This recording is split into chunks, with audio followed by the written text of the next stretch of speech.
तो इसको लोग आज बनने वाले टाइम वेस्टर।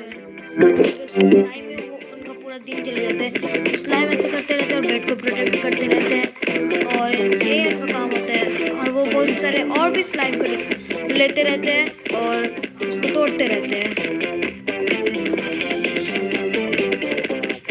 और वो आज मैं वही करने वाला हूँ, थोड़ा सा भी बेड प्रोटेक्ट बिल्कुल भी नहीं। हमारा आज स्लाइम आएगा, एकदम भी नहीं, एकदम भी नहीं, एकदम भी नहीं, एकदम भी नहीं। अरे इसको बताओ ना, इंस्टेंट नहीं लगाना यार, इंस्टेंट नहीं लगाना यार।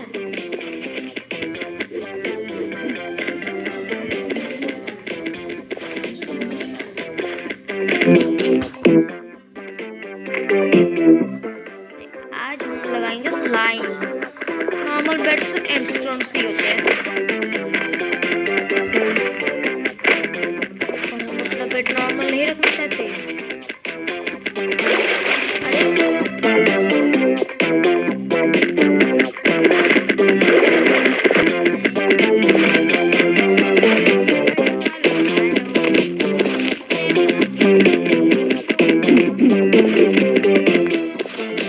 ठीक है।